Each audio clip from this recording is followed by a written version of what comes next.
तो ये कनाडा का ट्रूडो है, इसको क्या प्रॉब्लम है, इसको क्या प्रॉब्लम हो रही है कि भारत से संबंध बिगाड़ रहा है। तो ये कहता है चाइना से तो सबक सीख ले, कम से कम ट्रूडो ही, अगर चाइना से भी ट्रूडो नहीं सबक सीखते तो भाई ठीक है, फिर जो होगा हमारे देश के प्रधानमंत्री हमारे देश की सरकार करेगी। जो आपने सवाल किया वहाँ के राष्ट्रपति ट्रूडो के ऊपर, मेरे मुँह से कई बार टुंडा निकल जाता है। वो जो ट्रूडो है उसका भारत के पक्ष में बिल्कुल भी नहीं है किसी भी तरह से। भारत को तो हमेशा जो एक जैसा हम यहाँ कहते हैं ना जातिवाद यहाँ के नेता फैलाते हैं, वो वहाँ पर खालिस्तान और हिंदुओं के उनको एनआरआई के ऊपर वो इस गेम खेल रहा है।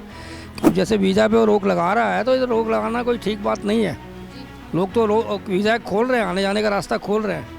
ट्रूडो जो वहाँ के राष्ट्रपति हैं, चुनाव आ रहा है तो आप जीतने वाले नहीं हैं। मैं आपको यहीं दिल्ली से बैठे बैठे बोल रहा हूँ, साफ वार्निंग दे रहा हूँ। नमस्कार, बहुत बहुत स्वागत है आपका सौगंध टीवी में। मैं हूं आपके साथ साक्षी शर्मा।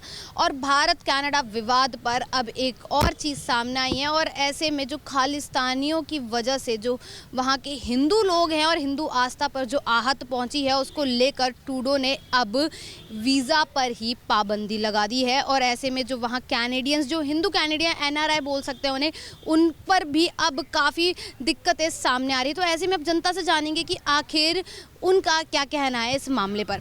तो सर, आपका क्या कहना है इस मामले पर? पहले तो नमस्कार करता हूँ आपको भी, देखो आप सबको नमस्कार मेरा।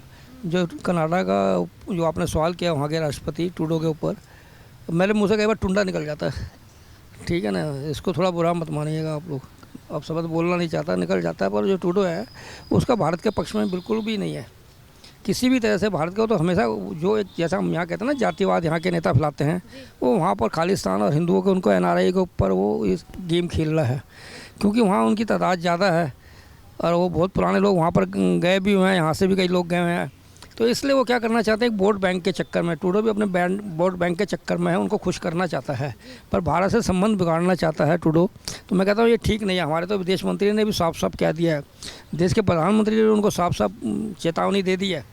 उसके बावजूद भी अब उसके ऊपर है क्या करना है, कैसे करना है, भारत के साथ मिलकर चलना है, नहीं चलना है, वहाँ के लोगों को परेशान करना है, यातनाएं देनी है, क्या करना है। ये तो देखो एक वो यूएसए का वो बना हुआ है संघ, उसमें फिर जाके फैसला होता है कि यहाँ पर अत्याचार हो रहा है एनआईआर के साथ। अब जैसे वीज़ा पे वो रोक लगा रहा है तो ये रोक लगाना कोई ठीक बात नहीं है। लोग तो वीज़ा खोल रहे हैं, आने जाने का रास्ता खोल रहे हैं। पर कहने का मतलब आज से दिक्कत तो इसको ही आएगी ना, भारत इस पर बैन लगाना शुरू कर देगा आस्ते आस्ते। कनाडा के उन लोगों को आएगी ना, हमारे काफ़ी लाख लोग वहाँ पर रहते हैं कनाडा में, भारतीय लोग। तो क्या इसलिए मैं कहता हूँ कि ज़रा उसको सोच समझ के जो वहाँ के राष्ट्रपति हैं ट्रूडो को करना चाहिए। खालिस्तान का आपने देखा था क्या हाल हुआ था इंदिरा गांधी के टाइम पे, बनाने की कोशिश की। तो ये देश को बांटने वाला काम मत करो, उनको मत दो, अपराधियों को वहाँ संरक्षण मत दो। आप लोग जो है अगर कोई होता है आपके, अगर कर सकते हो तो ऐसे मिसाल दिखाओ कि हम आपके अपराधियों को वापस कर रहे हैं, आप ले जा सकते हैं। मतलब जो ट्रूडो ये सारी चीज़ें कर रहे हैं उसको लेकर जनता का आक्रोश तो दिख रहा है वहाँ पर, साथ ही साथ भारत में भी लोग काफ़ी खिलाफ हो रहे हैं कनाडा के। तो ऐसे में क्या लगता है कि ट्रूडो वापस से कनाडा में अपनी पार्टी को जिता पाएंगे इन सब चीज़ों के चलते? देखिए ट्रूडो तो जीतता नहीं, स्पष्ट रूप से कहता है ट्रूडो जीत नहीं पाएगा कनाडा का जो राष्ट्रपति इस बार। दूसरी बात है, धार्मिक स्थल में अटैक किया जा रहा है, वो भी उन लोगों से कराया जा रहा है जो सामने आया है वहाँ की रिपोर्ट और पुलिस के द्वारा कि ये खालिस्तान के जो लोग हैं उन्होंने किया है। भाई धर्म और उन लोगों के लिए आपका क्या मतलब कि किसी धर्म पे अटैक करने का क्या मकसद होता है? इस पर तो ट्रूडो को सख्त एक्शन लेना चाहिए, बल्कि पुलिस वाले भी, ट्रूडो की जो है पुलिस है वो भी साथ दे रही है। तो मैं तो ये कहना चाहता हूँ गलत है, बहुत गलत तरीका है। अगर ऐसे होने लगे विदेशों में भी तो फिर ऐसे विदेशों में कौन रहेगा, कौन जाएगा? ये जो जैसे भारतीय एनआरआई लोग हैं उनके वजह से इन्होंने तरक्की करी है उस देश ने, अदरवाइज तो इनकी कोई वो ही नहीं थी, क्षमता ही नहीं थी। इसलिए मैं कहना चाहता हूँ कि थोड़ा सा इस पर फिर से गहन विचार करें। ट्रूडो जो वहाँ के राष्ट्रपति हैं, चुनाव आ रहा है तो आप जीतने वाले नहीं हैं। मैं आपको यहीं दिल्ली से बैठे बैठे बोल रहा हूँ, साफ वार्निंग दे रहा हूँ। आप जियो, हालात आपके टाइम पे बिगड़े हैं, जो हालात भारत से आपने बिगाड़े हैं और जो आपने आतंकवादियों को संरक्षण दिया है और जो आपने जो माफिया लोगों को संरक्षण दिया है, तो इसकी वजह से वहाँ की जो जनता है वहाँ पर भी अब ये नारा हो गया कि जो यहाँ पर योगी ने नारा दिया था, मिल के रहोगे तो अच्छा रहेगा, नहीं तो कटोगे।